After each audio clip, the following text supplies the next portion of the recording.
दोस्तों, आज मैं आपको सुनाने जा रहा हूं अपनी मंडली की सदस्य लतिका जोशी की लिखी कहानी आखिरी खत। मधु यार, 7:30 बज गए, कहाँ हो तुम? मुझे जगाया क्यों नहीं? सुमित मिश्रा बिस्तर पर पड़े पड़े ही घड़ी की तरफ देखते हुए बोले।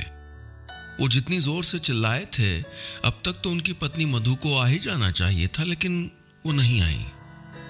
ऐसा न जाने पिछली बार कब हुआ था कि सुमित जी ने आवाज लगाई हो और मधु ने आकर उनकी मांग न पूरी की हो, बल्कि मधु तो इतनी देर तक सोने भी नहीं देती थीं। ऑफिस की टाइमिंग 9 बजे है, इसलिए वो रोज 6 बजे ही उन्हें जगा देती हैं। सुमित जी ये सब सोच ही रहे थे कि उनकी नजर बगल की टेबल पे रखे चाय के प्याले पर गई। खैर, अब देर तो हो ही गई थी, तो सुमित जी ने सोचा कि क्यों ना आज छुट्टी ले ली जाए ऑफिस से। यूं भी उनकी बेटी पीहू की शादी की थकान अब तक गई नहीं थी। सुमित जी ने चाय का कप उठा तो लिया, लेकिन उस कागज को नजरअंदाज नहीं कर पाए जो कप के नीचे दबा था। चाय की एक चुस्की लेते हुए सुमित जी ने कप टेबल पे रखा और वो कागज भी उठा लिया। 4 बार मोड़े गए पेपर को खोलते हुए सुमित जी ने एक बार फिर आवाज लगाई, मधु। इस बार भी कोई जवाब नहीं आया, क्योंकि जवाब शायद उस खत में था जो इस वक्त सुमित जी के हाथ में था। उनकी पत्नी मधु की राइटिंग में लिखा हुआ 3 पन्नों का एक खत। सुमित जी थोड़ा हैरान थे कि मधु को उनको खत लिखने की जरूरत क्यों पड़ गई। उन्होंने पढ़ना शुरू किया। सुमित, काश जिंदगी भी मोबाइल से ली गई किसी तस्वीर की तरह होती, जिसको जरूरत के हिसाब से बनाया और संवारा जा सकता तो कितना अच्छा होता ना। कोई क्रॉप करने का ऑप्शन होता तो तमाम दर्द और झमेलों की शक्लों को हटाकर सिर्फ खुशियों और जिंदगी की खूबसूरती को सेव कर लिया जाता। पर जिंदगी ऐसी चॉइसेस देती ही कहाँ है। वो तो बस बहती चली जाती है किसी झरने की तरह, बिना रुके, बिना थके, बिना सोचे कि न जाने कितनी ही चीजें बह आई हैं उसके बहाव के साथ। मैं भी तो यूं ही किसी चीज की तरह बहती चली आई हूं आपके साथ पिछले 25 सालों से, बिना रुके, बिना थके, बिना पूछे कि किस दिशा में बहना है। खैर, पूछने की इजाजत तो कभी दी भी नहीं आपने। झरना कभी उसके साथ बह आई चीजों को कुछ पूछने की इजाजत देता है भला? पर आज मैं इजाजत नहीं मांगना चाहती, कुछ सवाल पूछना चाहती हूं। जवाब होंगे आपके पास? बहुत साल हो गए, आपको शायद याद नहीं होगा कि मुझे पढ़ने का कितना शौक था। 12वीं में थी जब आपसे मेरी शादी ये कह के करा दी गई कि मुझे पढ़ लिख के कौन सा देश चलाना है। पिताजी के चेहरे की शिकन और मेरे पीछे की 2 बहनों की बढ़ती उम्र काफी थी मेरी उस हाँ के लिए, जिसे मेरे मुंह से सुनने भर की किसी ने जरूरत नहीं समझी। फिर भी जीवन में आने वाले इस नए बदलाव की उम्मीद से मैं खुश ही थी। सहेलियां चिढ़ाती थीं, कहती थीं, शादी के बाद तुम्हारा पति तुम्हारा बहुत ख्याल रखेगा, अपने हाथों से तुमको खिलाएगा, तुम्हें नए नए कपड़े दिलाएगा, तुम्हें दुनिया की सैर कराएगा। मैं खो जाती थी इन बातों में। मैं ये सब नहीं चाहती थी तुमसे, बस तुम्हारे साथ खुशी से रहना चाहती थी। वो इच्छाएं जिन्हें मैंने अपने पापा के ये कहने पे दबा दिया था कि शादी के बाद जो मर्जी करना, वो ख्वाहिशें तुम्हारे साथ बांटना चाहती थी मैं चाहती थी कि शादी के बाद कुछ काम करूंगी, अपनी बुटीक खोलना चाहती थी। शहरों में तो बहुत अच्छा चलता है ना। फिर पापा ने भी कहा था, मधु, उनको तेरे काम करने से कोई दिक्कत नहीं है, लेकिन बेटा हर काम से बड़ा परिवार होता है, उसको मत भूलना। मैं तो परिवार नहीं भूली, लेकिन आप और मेरा परिवार क्यों भूल गए कि मुझसे कुछ वादे किए थे आपने तो खैर ये भी नहीं याद रखा कि मैं आपकी जिंदगी में बराबरी और इज्जत की हकदार हूँ। शादी के बाद की जिंदगी न जाने कितने ही हसीन ख्यालों की दुनिया से सजी रहती है। कांच की तरह नाजुक ये मेरे ख्याल शादी के अगले ही दिन तब टूट गए थे जब हमारी बेमेल जोड़ी पर तंज कस दिए थे आपने। इटालियन फ्लोरिंग वाले मेरे घर में कच्ची ईंट की दीवार लग गई है, और क्या। यही कहा था ना आपने अपने दोस्त से मुझे मिलवाते हुए। आपको तो शायद याद भी नहीं होगा, पर मुझे अब तक याद है।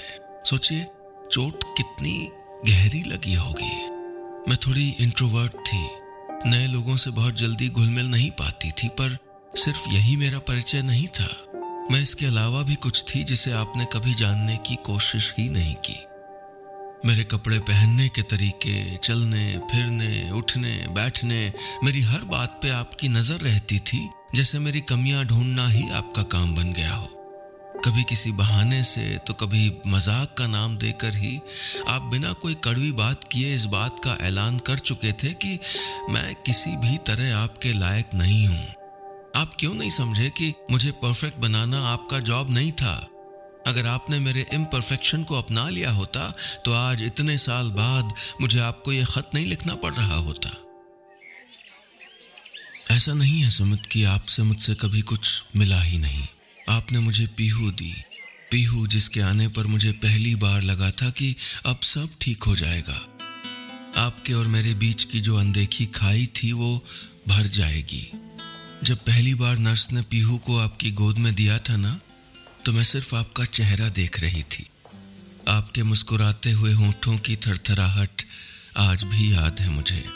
वो मुस्कान आपकी और मेरी शादी का एकमात्र हासिल है मेरे लिए। वो अलग बात है कि दुनिया के लिए हमारी जोड़ी हमेशा परफेक्ट थी। हमें कभी लड़ते झगड़ते, रूठते मनाते देखा जो नहीं था किसी ने। देखते भी कैसे। यहाँ आपने कोई फरमान जारी किया और वहां मेरी ओर से हाँ बिना कहे ही समझ ली जाती। मुझे घर में शांति चाहिए थी और आपको आपके हर फैसले में मेरी ओर से जी ठीक है सुनना था। यही तो मौन समझौता हुआ था ना हमारे बीच। पता नहीं कब और कैसे हमारे रिश्ते के ये समीकरण बन गए थे, लेकिन मुझे इसका एहसास तब हुआ जब पीहू 6 महीने की थी। उस दिन पीहू आपकी गोद में बैठी खेल रही थी। इस बात से निश्चिंत मैं रसोई में खाना बनाने चली गई। अचानक उसका रोना सुनकर मैं बाहर आई तो देखती हूँ कि पीहू खाट पे पड़ी है और आपकी कमीज गीली है। एक फूल सी बच्ची के जिस भोलेपन पर लोगों की हंसी छूट जाती है, उस बात की उसको ये सजा मिली थी कि उसको गोद से उतारकर खाट पे पटक दिया गया था। पीहू का रोना जारी था।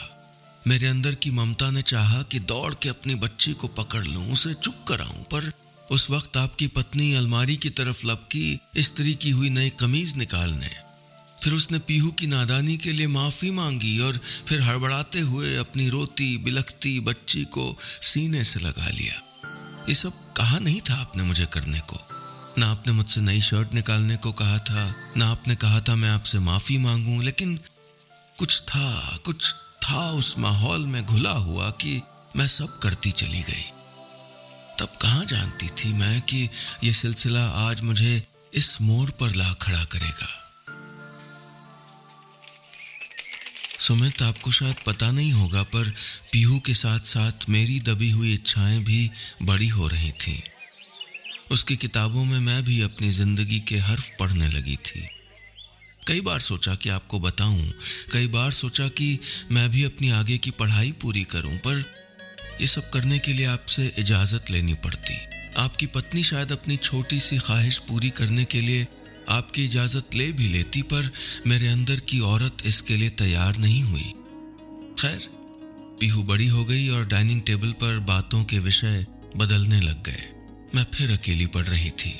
अब मेरी बेटी महिला सशक्तिकरण जैसे मुद्दों पर अपने पापा से आंकड़ों की भाषा में बात करने लगी थी और मैं उनके पास की कुर्सी पर बैठी सब कुछ खामोशी से सुनती रहती। घर पर बैठकर दुनिया भर की महिलाओं की स्थिति पर चर्चा होती और जब चर्चा हो जाती तो आवाज आती, माँ चाय आज ही मिल जाएगी ना। मेरी अपनी बेटी भी मुझे आपकी ही नजरों से देखने लगी थी। गलती जरूर मेरी ही रही होगी। मैंने कभी अपना अधिकार ही नहीं जताया, पर अधिकार जताती भी तो किस अधिकार से? ना आपने कभी मुझे वो अधिकार दिया, न मैंने ही अपने घर पर अपना अधिकार समझा।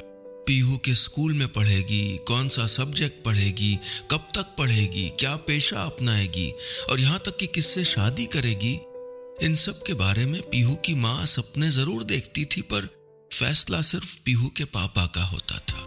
मेरी ओर से तो बस जी ठीक है, जैसा आप ठीक समझें, ऐसे जुमले सुनने के लिए ही देखा जाता था, क्योंकि मेरा जवाब ना में होने पर भी इन फैसलों पर कोई खास असर नहीं पड़ना था। नहीं, मैं ये नहीं कहती कि ये सारे फैसले सही नहीं थे, पर इन फैसलों ने एक पत्नी, एक माँ और मधु यानी कि मुझे नजरअंदाज कर दिया था मेरी ही नजरों से। कल जब पीहू शादी के बाद पहली बार दामाद निकेतन के साथ घर आई थी तो खुश लग रही थी। निकेतन वही स्वेटर पहन के आए थे जो मैंने अपने हाथों से बुना था उनके लिए। मुझे याद है जब पीहू की शादी को 6 महीने बचे थे, मैं जब मखमली गहरे नीले रंग के ऊन के गोले बना रही थी तो पीहू पहले तो मेरे दामाद पर प्यार लुटाने वाले इस अंदाज पर खूब हंसी और फिर बोली, माँ हाथ के बुने स्वेटर ओल्ड फैशन लगते हैं। निकेतन तो इतने साल लंदन में रह के आया और ऊपर से वो खुद फैशन डिजाइनर है, वो कहाँ ये सब पहनेगा। आपने भी जब मेरे हाथ में ऊन का गोला देखा था तो कहा था बस यही एक काम है जो तुम ठीक से कर सकती हो मधु, और हंस के चल दिए थे। उस हंसी में मजाक होता तो मैं भी आपकी हंसी से सुर मिला लेती जैसे हमेशा मिलाती आई थी, पर उस हंसी में अपमान था, तिरस्कार था। उस हंसी ने मुझे और मेरे काम को बहुत बहुत छोटा कर दिया था। एक टीस सी चुभ गई थी मन में, जैसे किसी घाव पर जमी नई नई पपड़ी के फिर से उखड़ जाने पर होती है।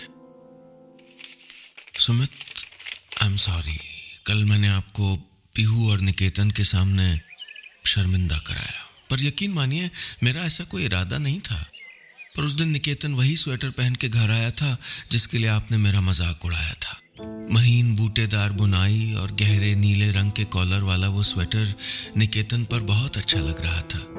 मैंने झुक के कॉलर को सही किया तो निकेतन बोल पड़ा, माँ ये स्वेटर मुझे बहुत पसंद आया। इनफैक्ट मुझे तो आपके स्वेटर्स के सारे डिजाइन बहुत पसंद है। सारे डिजाइन तुमने कब देख लिए निकेतन?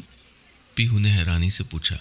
फेसबुक पर, निकेतन ने अपनी प्यारी सी स्माइल के साथ कहा। अपने परिवार से अपनी तारीफ सुनने की आदत नहीं थी ना, इसलिए मैं थोड़ा झेप गई थी। मधु तुम्हें फेसबुक चलाना आता है? ये कह के आप फिर हंस पड़े।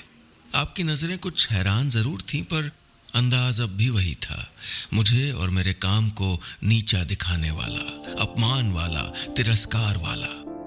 फिर से पपड़ी उखड़ रही थी, दर्द बढ़ रहा था।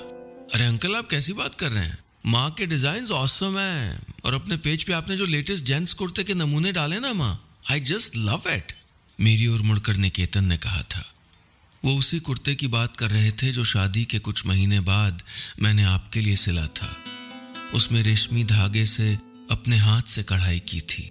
जब आपकी ओर बढ़ाया तो आपने कहा तो कुछ नहीं, लेकिन ठीक जैसे कल हंसे थे और जैसे हमेशा हंसते थे वैसे ही हंसकर चल दिए। निकेतन मेरे हुनर की तारीफ किए जा रहे थे और पता नहीं क्यों मैं फूट फूट कर रो पड़ी थी। आप हैरान थे, पीहू सकते में थी और मैं अपने आंसू ही नहीं रोक पा रही थी। उस वक्त नहीं कह पाई थी, इसलिए अब बता रही हूँ।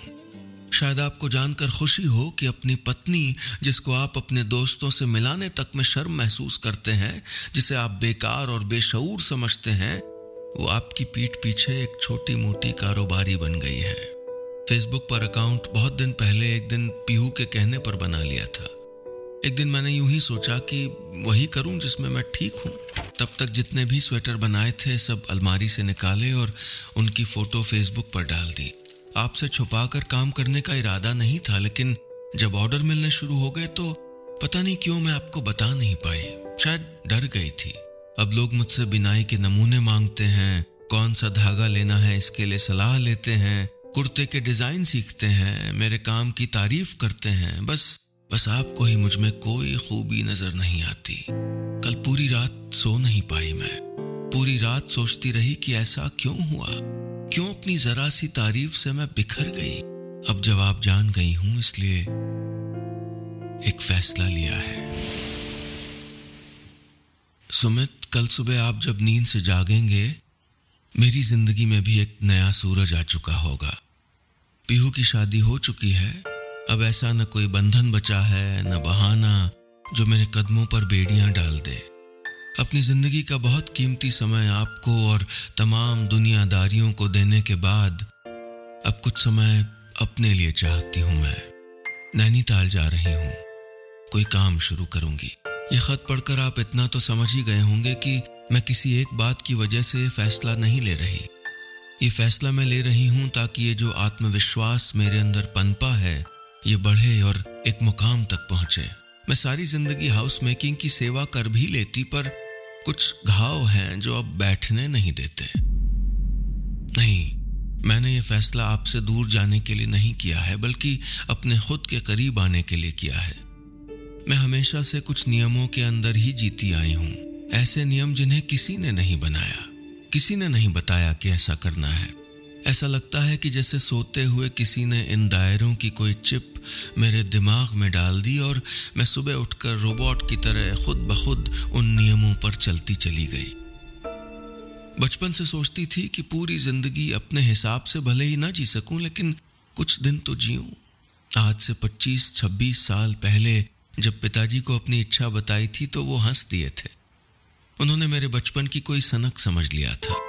आप भी शायद मेरे इस फैसले को गुस्से से उपजी एक सनक समझ रहे होंगे। कब लौटूंगी कह नहीं सकती, लौटूंगी भी कि नहीं पता। कौन जाने 25 साल पहले खो चुकी मधु को ढूंढने में न जाने कितना समय लगेगा, कितने दिन, कितने महीने, कितने साल, या फिर शायद पूरी उम्र।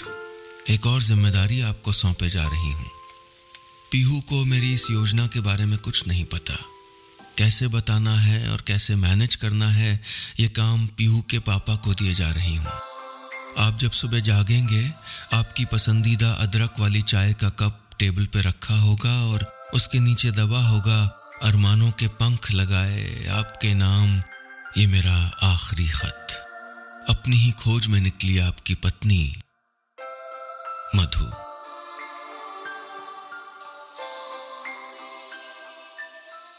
दोस्तों, कहानी खत्म, पैसा हजम।